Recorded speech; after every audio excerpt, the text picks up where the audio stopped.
नमस्कार दोस्तों। पूरे दुनिया में एक स्यापा खड़ा किया हुआ है मुसलमानों ने कि ना जिएंगे ना जीने देंगे। और उन्होंने एक युद्ध शुरू कर दिया कि या तो मारो या मरो। इनको मरने से कोई प्रॉब्लम नहीं है। वैसे तो जब हम मारना शुरू करते हैं तो उसके बाद ये डर भी जाते हैं, लेकिन ये पूरा जो ईयर है 2024 का, इस पे एक चीज़ हमने देख ली कि मिडिल ईस्ट में हो, वो भारत हो, वो बांग्लादेश हो, पाकिस्तान हो, कहीं भी हो, ये ना जिएंगे ना जीने देंगे। दोस्तों, भारत के अंदर, यूपी के अंदर जहां योगी जी की गवर्नमेंट है, वहां पर भी इन्होंने बैनर लगाने शुरू कर दिए हैं। किसके? वही उग्रवादियों के जो पाकिस्तान में हेट स्पीच देते हैं, उनके बैनर लग रहे हैं। और अगर किसी हिंदू ने वहां पर ऑब्जेक्ट किया है तो उसको मारने की धमकी भी दी जा रही है कि तुमने ऑब्जेक्ट कैसे कर दिया। हमने अगर उग्रवादियों के पोस्टर लगाए हैं, गली गली में ये पोस्टर लगाए जा रहे हैं। अब आपको मालूम है दसना टेम्पल में कुछ हुआ, वहां पर भी प्रोटेस्ट शुरू हो गए और सर तन से जुदा इन्होंने बोलना शुरू कर दिया। भाई, जब ये कॉकरोच ये जब बोलते हैं हमारे देवी देवताओं के लिए, हमारे धर्म गुरु के लिए, तब तो कोई सर तन से जुदा नहीं होता। यानी कि ये मारने के लिए, एकदम से सड़कों पे दंगे करने के लिए ये बाहर आ जाते हैं। और दंगे करने के लिए हथियार कहाँ से आते हैं? ये हथियारों की फैक्ट्रियां इन्होंने गली गली में लगाई हुई हैं। हर मदरसे के अंदर यहाँ पे फैक्ट्रियां हैं। हर मस्जिद के अंदर इन्होंने हथियार इकट्ठे करके रखे हैं। वो बॉम्ब हो, वो गोलीबारी हो, वो पत्थर हो, कुछ भी हो, सबका इंतजाम इन्होंने करके रखा है। मारने के लिए, मरने के लिए तैयार नहीं है। जिस दिन हिंदू आएगा मारने के लिए, ये भागने की जगह नहीं मिलेगी इनको, लेकिन मारने के लिए ये तैयार है। और नंबर इंक्रीज किए जा रहे हैं इस तरह से। बांग्लादेशी कॉकरोच यहां पर आकर आधार कार्ड बनवा रहे हैं, वोटर आईडी कार्ड बनवा रहे हैं, और ये वोटिंग भी करते हैं बीजेपी के अगेंस्ट। अब तो पासपोर्ट भी इन कमीनों ने यहाँ पर भारत का लेना शुरू कर दिया। भाई, नफरत है तुम्हें भारत से तो यहाँ पे मरने क्यों आ रहे हो? जाओ उसी गटर में जहाँ पे पैदा होते हो। और त्रिपुरा के अंदर भी इन्होंने यही हरकतें करी हैं। ये सारी आज की न्यूज़ है, कोई 10 दिनों की न्यूज़ नहीं है। एक दिन में ये सारे काम हुए हैं। दुर्गा पूजा हो रही थी तो मुसलमानों ने पत्थरबाजी करनी शुरू कर दी, ये बोलकर कि जो दुर्गा पूजा के जो लोग हैं, ऑर्गेनाइजर्स हैं, वो हमारे से चंदा मांग रहे थे। जब हमने मना कर दिया तो लड़ाई करनी शुरू कर दी। लेकिन ये, इनके पास कौन जाता है? कोई इंसान तो कभी जाएगा नहीं चंदा लेने के लिए इनके पास। और इन्होंने जानबूझकर दुर्गा पूजा में पत्थरबाजी करी है। उधर सहारनपुर है, वहां पर भी ये हो गया। ये यूपी है। अभी उत्तर प्रदेश के अंदर जो हमारे वो महंत थे, उन्होंने कुछ बोला तो पत्थरबाजी शुरू कर दी पुलिस के ऊपर भी। और ये जो उग्रवादी हैं, इनको सपोर्ट कौन करता है? हमारे ही देश में ये बिके हुए पत्रकार, ये पत्तलकार हैं, जो किसी भी कुत्ते को हड्डी दे दो, ये चूसने के लिए वहां पहुंच जाते हैं। और इन्होंने बोला भी है कि ये उग्रवादी सारे मेरे दोस्त हैं। ये राजदीप सरदेसाई ओपनली बोल रहा है। दोस्तों, ये मरने और मारने की लड़ाई तो शुरू कर दी इन्होंने, लेकिन ये कैट एंड माउस की जो लड़ाई है, जीतेगा कौन? मुद्दा ये है कि लड़ाई इन्होंने शुरू कर दी, हम तो जवाब भी दे नहीं रहे, लेकिन जीतेगा कौन? इसको थोड़ा सा समझने के लिए let's go to Middle East. अब देखिए, मिडल ईस्ट में इजराइल के ऊपर अटैक किया हमास के जानवरों ने आज ही के दिन 7 अक्टूबर को। और हुआ क्या? एक क्यास शुरू कर दिया उसके बाद। और जब इजराइल ने आंसर देना शुरू किया तो ये विक्टिम कार्ड खेल कर, देखिए जी हमारे बच्चे, आपने वो वीडियो देखी होगी जहां पर एक्टिंग करने की ये वीडियोस कैसे ब्यूटीफुली बनाते हैं कि देखिए हमारे बच्चे, हमेशा बच्चों को और बीवियों को ये आगे खड़ा कर देते हैं, मर्द इनके पीछे बुरके में छुप कर बैठे होते हैं, मूछें कटवा कर। और ये जो वायलेंस दिखाते हैं कि इजराइल ने वायलेंस शुरू कर दिया, भारत में भी यही काम ये करते हैं। जब इनके लोगों ने हमारे देवी देवताओं के खिलाफ कुछ बोला, हमने भी बोल दिया कि इनका जो नबी था वो तो लड़कीबाज था। 6 साल की बच्ची का रेप किया उसने। 6 साल की नहीं, जब 9 साल की होगी उसके बाद रेप किया। उससे पहले तो छेड़खानी ही कर रहा था उसके साथ। जब हम भी बोलते हैं इनके लिए, जैसे ये हमारे देवी देवताओं के लिए बोलते हैं, तो बोलते हैं सर तन से जुदा। दोस्तों, अगर ये मरने और मारने की ही बात करते हैं तो मरने के लिए तैयार हो जाए। हम भी इनका सर तन से जुदा उनका करेंगे जो हमारे देवी देवताओं के लिए बोलेगा।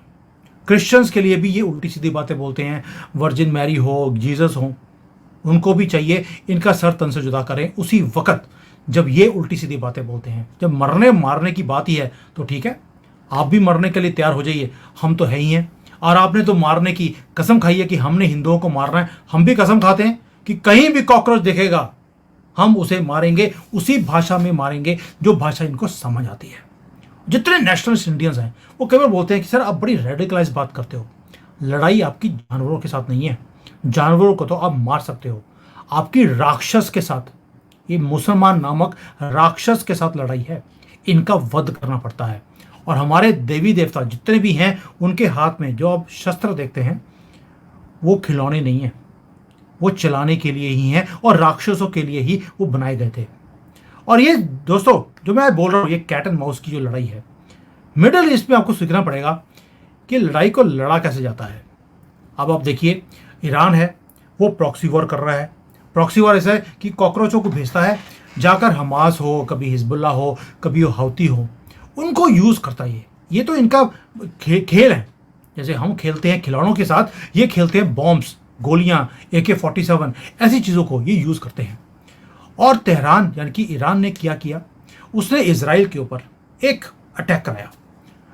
इजराइल ने भी पूरा एक काम किया कि भाई 1 अक्टूबर को हिजबुल्ला की टॉप लीडरशिप स्वाहा कर दी, और ये पूरे स्टेक्स थे इस एरिया में, उसको इंक्रीज कर दिया।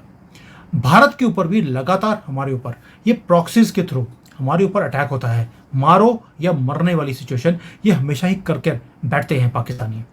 हमने क्या किया, हमने 1-2 बार सर्जिकल स्ट्राइक करी और उसके बाद चुप कर बैठ गए।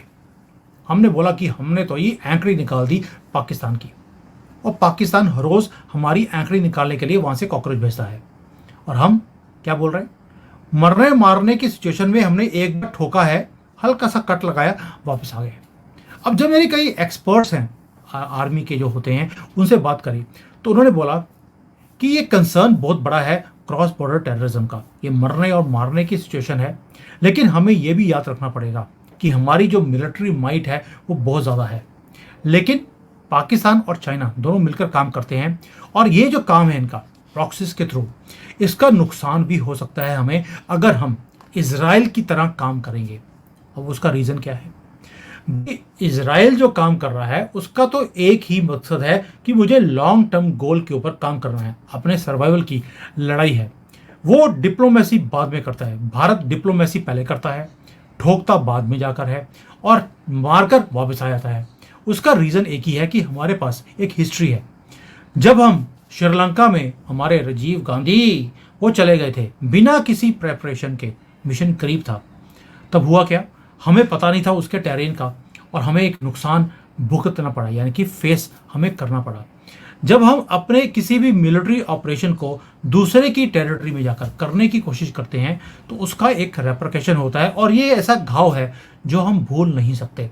इसलिए कहीं ना कहीं इजराइल जो है वो तो कहता है मेरी एग्जिस्टेंस की लड़ाई है, मैं वो तो इजराइल जो है 7 कंट्रीज हैं ऐसे जो सारे मुसलमान कंट्री हैं उसके साथ घिरा हुआ है, ठोकता है उनको, उसी भाषा में जवाब देता है जो उनको समझ आती है। और इससे पहले कि इजराइल के ऊपर अटैक हो, इजराइल वहां जाकर अटैक कर सारी की सारी लीडरशिप को खत्म करता है। भाई मजा आ गया, 3000 जो इनके उग्रवादी थे हिजबुल्ला के एक दिन में मार दिए। अगले दिन 500 बचे थे, 500 खत्म, उससे अगले टॉप लीडरशिप खत्म, उनके हथियार खत्म। मजा आता मुझे ये चीजें देखकर। बट भारत ऐसे काम क्यों नहीं करता? भाई हमारे पास भी सक्सेस है, सर्जिकल स्ट्राइक हमने 2 बार करी, उसको पता भी नहीं लगा और हम काम करके आ भी गए। उसके जो बेनिफिट्स हैं इमीडिएट तो आए। इमीडिएट ये आया कि 3-4 साल तो वो सदमे में बॉडीज को इकट्ठा करने में लगा देते हैं पाकिस्तानी है, लेकिन हम उसके आगे क्यों नहीं जाते जिस तरह इजराइल करता है? भाई उसका रीज़न है, गली गली में पाकिस्तान के अंदर सेपरेटिस्ट मूवमेंट्स चल रही हैं, और ये किस किस गली में जाकर आप बॉम्ब करेंगे, आप एक को करेंगे वहाँ पर और लोग भड़क जाएंगे। तो ये जब मेरी गवर्नमेंट के सर्कल्स में बात हुई कि भाई आप उसी भाषा में जवाब क्यों नहीं देते जैसे इजराइल करता है, तो उन्होंने बोला इजराइल की और हमारी सिचुएशन में फ़र्क है, दोनों के जो चैलेंजेस हैं ऑलमोस्ट सेम है, लेकिन पाकिस्तान में और इजराइल की सिचुएशन में बहुत ज़्यादा फ़र्क है। और सेकेंडली हम ये ऑपरेशन करीब था इसे नहीं भूल पाते हैं क्योंकि उसमें हमें बहुत बड़ा नुकसान हुआ था। साथ में एक बोलते हैं कि ईरान आज की डेट में, चलिए मिडिल ईस्ट में दोबारा चलते हैं, ईरान एक सिग्निफिकेंट चैलेंज बन चुका है पूरी दुनिया के लिए। इजराइल को मालूम है अगर मैंने कोई हरकत करी तो मैं जो है पूरी दुनिया की सपोर्ट अपनी फेवर में ले सकता हूँ। हाँ, जो इजराइल जो कुछ हमास के साथ कर रहा है यानी कि गाजा में कर रहा है उसमें उसको सपोर्ट नहीं मिल रही, लेकिन अगर वो तेहरान के ऊपर अटैक करेगा तो उसे पूरे दुनिया की सपोर्ट भी मिलेगी। आपने देखा होगा लेबनान के अंदर हिजबुल्लाह के टॉप लीडरशिप को मारा गया। पूरे दुनिया ने ईरान का साथ नहीं दिया, उन्होंने इजराइल का साथ दिया है। और जो इजराइल है उसका एक ही मकसद है कि ईरान को न्यूक्लियर वेपन लेने नहीं देने हैं। ये जो चूहे और बिल्ली की, जिसको हम टॉम एंड जेरी की गेम कर रहे हैं, ये इनडेफिनेट वॉर है, ये चलती रहेगी। और भारत की जो नेशनलिस्ट इंडियंस है मेरे जैसे, हम क्या बोलते हैं, ओ भाई वो कर रहा है, हमारे पास भी पाकिस्तान नाम का एक हॉस्टाइल नेबर है, स्यापा मुकाओ इसका। अब इसका स्यापा मुकाने का एक ही तरीका है, जो तो उसके पास प्रॉक्सी टेररिस्ट ऑर्गेनाइजेशंस हैं, वो जैसे ईरान करता है वैसे ही पाकिस्तान भी करता है। अब आप क्या कर सकते हैं, आपने सैंक्शन कर दिया, उनको करवा दिया, इंटरनेशनल प्रेशर डला दिया, आपने स्ट्रेटेजिक अलायंसेस बनाई पूरी दुनिया में, इनको अलग थलग कर दिया। आज तो कुत्ता भी इनके प्रधानमंत्री को पूछता नहीं है। हमने ये सारे काम कर दिए, अब एक ही काम रह गया, यानी कि डिप्लोमेसी में हमारा कोई मुकाबला नहीं है। अब काम रह गया है पूंछ को काटने का। अब पूंछ को जब काटना होता है उसकी प्रेपरेशन करनी पड़ती है। आपको मालूम है हिजबुल्लाह की जो टॉप लीडरशिप है उसको मारने के लिए 15 साल की प्रेपरेशन इजराइल ने करी। हमें तो रिजल्ट दिखता है आज कि उसकी लीडरशिप को खत्म कर दिया। पहले ईरान में जाकर, ईरान में जो उनकी सीक्रेट सर्विसेज होती हैं उसके अंदर मुसाद को एंटर करवाया गया, उनके सारे सीक्रेट्स लिए। जब बिल्कुल पुख्ता एक खबर आ गई 15 साल के बाद कि वो कॉकरोच कहां पर लेबनान में 5 स्टोरी नीचे छुप कर बैठा है, बुरका डालकर, कहीं बॉम्ब ना आ जाए, वहीं पर बॉम्ब डाल दिया उसके बुरके के अंदर। यानी कि एक प्रिपरेशन है, और ये काम मुझे लगता है भारत भी कर रहा है। पाकिस्तान को भी मालूम है अगर अज्ञात वीर वहां जाकर 15-20 कॉकरोच मार सकते हैं, बड़ी लीडरशिप को वो छोड़ने वाले नहीं हैं। इसलिए सारी जो उनकी टॉप लीडरशिप है, किसकी, गवर्नमेंट की तो लीडरशिप ही नहीं है, मैं उग्रवादियों की लीडरशिप की बात कर रहा हूं, वो सारे छुप कर बैठे हैं। यानी कि इजराइल की सिचुएशन और हमारी सिचुएशन में अगर देखें तो एक बड़ा ही पैरेलल स्ट्राइकिंग कंपैरिजन है। भारत की सिचुएशन और इजराइल की सिचुएशन ऑलमोस्ट सेम है। हमारे पास इंटरनल डिविजन्स हैं जो इजराइल के अंदर नहीं है। अगर आप देखेंगे इजराइल के अंदर एक्सटर्नल वहां पर कॉन्फ्लिक्ट है, इंटरनल नहीं है। हमारे यहाँ पर हमारे तो एक्सटर्नल भी है और इंटरनल भी है। रिलीजियस, कास्ट, रीजनल हमारी डिफरेंसेस इतने ज़्यादा हैं कि हमारे अपने देश के जो दुश्मन हैं, राहुल गांधी जैसे, वो उसको यूज़ करते हैं। और मेरा मन कर रहा है मैं राहुल गांधी कितना डेंजरस है हमारे देश के लिए, उसके ऊपर एक डिटेल में वीडियो बनाऊं, how much dangerous game he is playing, जो ये सारे इस्लामिस्ट को लेकर इकट्ठा कर कर हमारे ही देश के अंदर आग लगाने की कोशिश कर रहा है। अब तो इसने जो कम्युनिस्ट हैं उनको जो साथ में जोड़ लिया, चाइनीज़ को, इसकी पूरी सपोर्ट करते हैं। और ये किस तरह से हमारे के देश को अंदर अंदर से खोखला करने की इसने प्लानिंग बना ली है। इतनी डेंजरस गेम है। और हमारा इंडियन मीडिया मतलब देखने की ज़रूरत नहीं है जी, सब कुछ ठीक है। अब हमारे जो एक लेसन है, और ये सारी जो हमारी डिविजन्स है उसको देखते हुए कई बार मैं सोचता हूँ मोदी जी जवाब क्यों नहीं देते पाकिस्तान को हमारे देश के अंदर। उसका रीज़न है एक, जो मैं समझता हूँ, एक तो पुरानी लॉसेस जो हमारी श्रीलंका में जाकर हुए थे, दूसरा एक और भी है कि मोदी जी, मैं सुना कई बार, ठंडी करके खाते हैं, लेकिन उनको ठंडी करके खाने की इतनी ज़्यादा आदत पड़ गई है कि उन्होंने जो ये मैटर्स हैं, पाकिस्तान हो, हमारे इंटरनल जो कॉन्फ्लिक्ट्स हैं, उनको निगलेक्ट करते जा रहे हैं। और या निगलेक्ट कर लीजिए या बोल दीजिए कि बहुत ठंडी करके खाने की कोशिश कर रहे हैं, सप्रेस नहीं कर रहे हैं हम लोग चीज़ों को। और ये हमारे लिए एक बहुत बड़ा कॉन्फ्लिक्ट बनता जा रहा है, देश में भी और देश के बाहर भी। और ये सारी ताकतें, मैंने आपको सारी पहले फोटोज दिखाई हैं, ये आज की न्यूज़ है। ये सारे लोग रीग्रुप हो रहे हैं भारत को तोड़ने के लिए, भारत को ख़त्म करने के लिए। और पाकिस्तानियों ने बोलना शुरू कर दिया, यूपी से हम इस्लामिक कंट्री शुरू कराएंगे भारत में। यूपी में अभी तो योगी जी हैं, सोच के देख लिया अगर अखिलेश होता या कांग्रेस की गंदी सरकार होती तो क्या होता। ये कम्युनल टेंशंस, ये कास्ट डिविजन्स इतनी ज़्यादा इनको भड़काएंगे कि यहाँ पर सिक्योरिटी रखनी मुश्किल हो जाएगी। मोदी जी थोड़ा सा डिले कर रहे हैं, मेरा अपना ऐसा मानना है, बट मोदी जी कंट्री चला रहे हैं, उनको और भी चीज़ें पता है कि मुझे पीसफुली चीज़ों को किस तरह से सेटल करना है। अगर हम ये बोलें कि इजराइल की और भारत की दोनों की सिचुएशन सेम है, पैरेलल हो सकता है, सिचुएशन सेम नहीं है दोस्तों। हमारे यहाँ पर तो इतनी डिविजन्स हैं कि अभी हरियाणा मुझे लगता है बीजेपी के हाथ से निकल जाएगा। क्यों? क्योंकि उन्हीं डिविजन्स को यूज़ कर कर ये सारी ताकतें, ये बिके हुए, ये पत्रकार, ये इनकी शक्लें दिखानी बहुत ज़रूरी हैं। ये सारे लगे हुए हैं एक ही काम के लिए कि किसी तरीके से इस कंट्री के टुकड़े किए जाएं, और टुकड़ों में जो टुकड़े गिरेंगे ये वहाँ पे चाटने के लिए ये वहाँ पहुँच जाएंगे। अब देखिए, जो नेतन्याहू हैं उनको बोला जाता है यार प्रधानमंत्री हो तो नेतन्याहू जैसा। भाई नेतन्याहू को आज की डेट में लग रहा है उसका एक अपर हैंड है। मैं मानता हूँ उसने हिजबुल्लाह की पूरी टीम खत्म कर दी, उसके नीचे ऑपरेटिव्स को खत्म कर दिया, लेकिन क्या ये लॉन्ग टर्म पीस क्रिएट कर सकते हैं? इजराइल वाला अब नेतन्याहू क्या मिडल ईस्ट में पीस लेके आ सकता है? मुझे नहीं लगता कि वो पीस कभी भी आएगी। हाँ, पीस पीस करके वो लड़ाई करता रहेगा, बॉम्ब करता रहेगा, लेकिन क्या इससे आप सारी उम्र ऐसे ही डर के रहेंगे? परमानेंट इलाज क्या है? परमानेंट इलाज तो एक ही है, ठोकना भी है, डिप्लोमेसी भी यूज़ करनी है, मिलिट्री स्ट्रेंथ भी यूज़ करनी है, और आपने दूसरी कंट्रीज को अलग दलग भी करना है। ये बड़ा ही कॉम्प्लेक्स एक स्ट्रक्चर है जहाँ पर इंटरनल थ्रेट्स हैं, एक्सटर्नल थ्रेट्स हैं। भारत के अंदर सिचुएशन बहुत ज़्यादा गंभीर है, और ऊपर से हमारे ऊपर नॉर्थ में चाइना जैसी कंट्री है, वो भी हॉस्टाइल है हमारे लिए, और हमारे ही अंदर जो गद्दार हैं हमारे देश के अंदर, भारत के अंदर, उनको यूज़ कर कर वो ये डाइवर्सिटी को अपने फेवर में वो यूज़ करते जा रहे हैं। यानी कि हमारा दुश्मन स्ट्रेंथन हो रहा है, और हम अभी भी डिप्लोमेसी में थोड़ा सा इसको मैनेज करने की कोशिश कर रहे हैं। अगर मेरे से पूछें, मैं तो इजराइल के फेवर में हूँ कि भैया जाओ, ठोको, काम खत्म करो और आगे देखो। लेकिन लंबी लड़ाई है, क्या भारत इसके लिए रेडी है?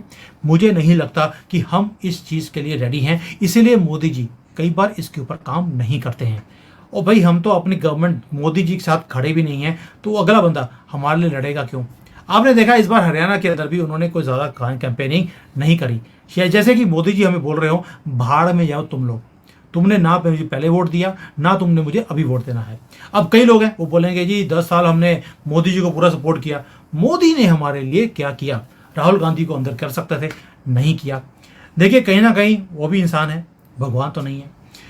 यस, मैं हमेशा मानता हूं कि राहुल गांधी को पिछले 10 सालों में इसकी पूरी गंदी फैमिली को जेल में कर सकते थे, लेकिन नहीं किया है। ये गलती बीजेपी ने करी है। इनको लगता था कि जब तक राहुल बाहर है हमें वोट मिलती रहेगी, और जहां जहां पे कैंपेनिंग करने जाएगा हम जीत जाएंगे, क्योंकि ये तो जलेबियां खेतों में भी उगा सकता है, इसका क्या है।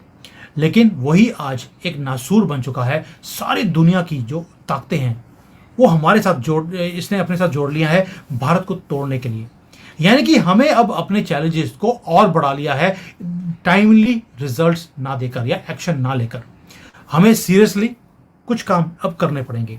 अपनी स्ट्रेंथ, अपनी स्ट्रेटजी, अपनी डिप्लोमेसी, इन सबको मिलिट्री के साथ जोड़कर हमें कोई ना कोई काम तो बड़ा करना ही पड़ेगा। ये चूहे और ये टॉम एंड जेरी की जो गेम है, कैट एंड माउस की, ये अब शुरू हो चुकी है दोस्तों।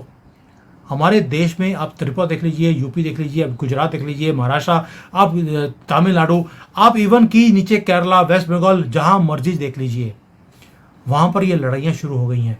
उन्होंने मारने और मरने की धमकी दे दी है।